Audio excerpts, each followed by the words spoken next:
I had a top horse, bottom horse. You could have flipped these either way in the middle for me. Why do you think I put the baby at the bottom? He's so cute. Why is the baby at the bottom? Anybody know? He's growing. So I don't know what his conformation is going to be or going to look like.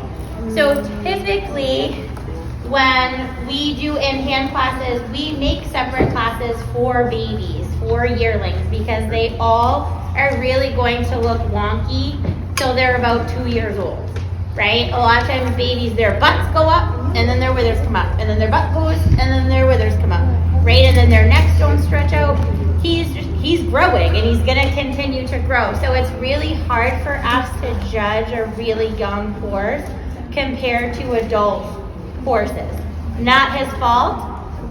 Even as a baby looking at him conformationally, I actually think this little guy's gonna be okay. I think he's gonna grow up to be a super cute little horse. But we just don't know that yet. I don't know what he's gonna eventually look like. So unfortunately, if I'm comparing him to the 3 adult horses we have in the class, I have to push him to the bottom.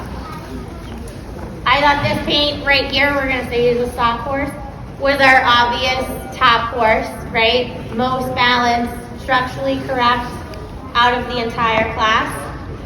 The next 2 horses in the middle, I went 2 over 3.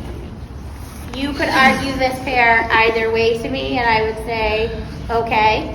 For me, I happen to prefer the paint slightly more. I think especially through the head, neck, and into the shoulder. I will say this second horse likes to kind of camp their legs, and I think we kind of saw that when they move. I don't necessarily love how they move through the hind, and I think it's because this horse wants to put its front legs and back legs far from its body, right? So if you think about that, this horse is kind of like this. That's how it naturally wants to stand, which makes that underline, of course now, not doing it. But a couple times when she set up, that's how she wants to be, which makes that underline look really long too, and I think also makes her look a little bit longer through the back. But does want to stand far away. That back stretched out, I think that's what's giving her that little wobble thing that she kind of does behind. When I look at this number 3 horse,